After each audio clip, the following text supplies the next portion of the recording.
അഷ്ടമിരോഹിണി നാളീരൻ മനസ്സൊരു മുഗ്ധവൃന്ദാവനമായി മാറിയെങ്കിൽ ഗോപികാരമണന്റെ കാലടിപ്പൂവിരിയും ഗോപുരം കാണാൻ കഴിഞ്ഞെങ്കിൽ ഒരു ഗോപികയായി ഞാൻ പിറന്നെങ്കിൽ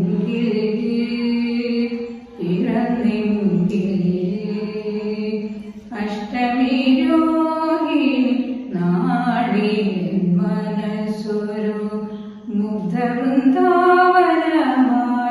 മാറിയെങ്കിൽ ഗോപികാരമണന്റെ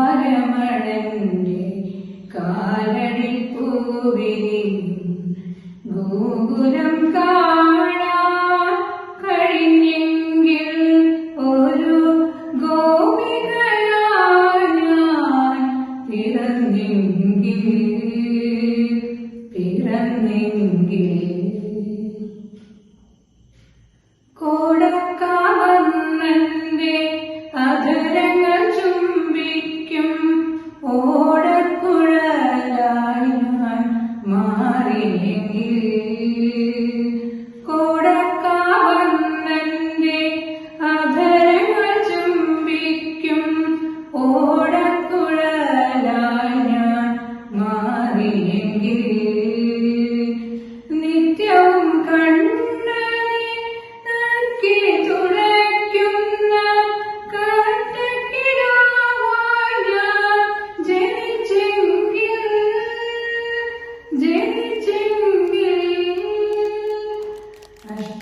അഷ്ടമിരോഹിണി നാളീരൻ മനസ്സൊരു മുഗ്ധവൃന്ദാവനമായി മാറിയെങ്കിൽ ഗോപികാരമണന്റെ കാലടിപ്പൂവിരിയും ഗോകുലം കാണാൻ കഴിഞ്ഞെങ്കിൽ ഒരു ഗോപികയായി ഞാൻ പിറന്നെങ്കിൽ. നമസ്കാരം, ഞാൻ ആൽക്കാവിഷ്ണി +2 പഠിക്കുന്നു. ഞാൻ ഈ കുറച്ചായിട്ട് ഞാൻ പഠിക്കാൻ തുടങ്ങിയിട്ടു. ഐ മീൻ എത്രയൊക്കെ മാസം, ഒരു 10 മാസം അങ്ങനെ ആയിട്ടുള്ളൂ തോന്നുന്നു. 8 ആയിട്ടുള്ളൂ. എന്റെ ജീവിതത്തിൽ ഭഗവത്ഗീത വന്ന ശേഷം ഞാൻ നന്നായി മാറി. അത് കാരണം ഗീത ചേച്ചി എന്റെ ബർത്ത്ഡേക്കാണ് ഗീത ബുക്ക് എന്നെ കൊണ്ട് തന്നതും ആൾക്കാർ ക്ലാസ്സിന് വരെ പറഞ്ഞതും. അതിൽ പിന്നെ ഞാൻ മുടങ്ങാണ്ട് ക്ലാസ്സിന് വന്നിട്ടുമുണ്ട്. പിന്നെ എന്താ പറയുക, ഓരോരുത്തർക്കും എനിക്ക് ഓരോരോ അറിവ് പറഞ്ഞു കൊടുക്കാൻ സാധിക്കുന്നു. എൻ്റെ അമ്മയ്ക്കും എൻ്റെ വീട്ടുകാർക്കും എല്ലാവർക്കും സാധിക്കുന്നു. പിന്നെ എല്ലാവരും കളിയാക്കും, അതെന്ന് പറഞ്ഞിട്ട് നമ്മളെ എല്ലാത്തിനും നെവർ മൈൻഡ് ആക്കാനുള്ള കഴിവ് എനിക്കുണ്ട്.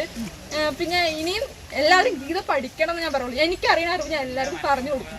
ഗീത ചേച്ചിയാണ് എനിക്ക് ആദ്യം പറഞ്ഞു കൊടുത്തത്. എൻ്റെ അറിവ് ഞാൻ എല്ലാവർക്കും പറഞ്ഞു കൊടുക്കും. നന്ദി, നമസ്കാരം. രാവിലെ നേരത്തെ എണീക്കണം.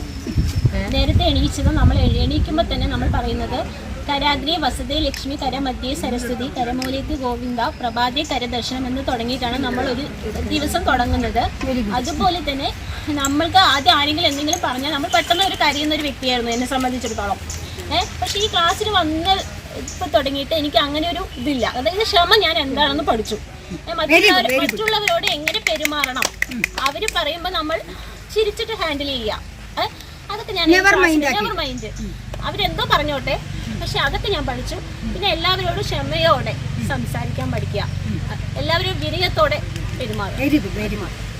അപ്പൊ ക്ഷമയും വിനയും പഠിച്ചു, ചുരുക്കി പറഞ്ഞു. Very good. നമുക്ക് ഇന്നത്തെ ഇതിൽ നിന്ന് തന്നെ നമുക്ക് വ്യക്തമാക്കുമല്ലോ, ഇത്രയും ചുറുചുറുക്കോടെ നമ്മൾ എല്ലാറ്റിലും മുന്നിട്ട് വരുന്നത് തന്നെ ഈ ക്ലാസ്സിൽ വരുന്നതിൻ്റെ ഒരു ഗുണമാണ്. അതുകൂടാതെ നമ്മുടെ ജീവിതത്തിൽ നമ്മളിപ്പോൾ വിദ്യാഭ്യാസ സ്കൂളിലും അവിടെ ഇവിടെയൊക്കെ പോയി നേടും. പക്ഷെ നമുക്ക് ഈ ആത്മീയമായിട്ടുള്ള അറിവ് അത് നമുക്ക് ചിലപ്പോൾ വീട്ടിൽ നിന്ന് വളരെ കുറച്ച് പേർക്കേ കിട്ടുള്ളൂ. അപ്പോൾ നമുക്ക് അങ്ങനെ ആത്മീയമായ അറിവ് അതിലൂടെ നമ്മൾക്ക് സമുദായത്തിലും വീട്ടിലും എവിടെയാണെങ്കിലും ഉയരാൻ പറ്റുള്ളൂ.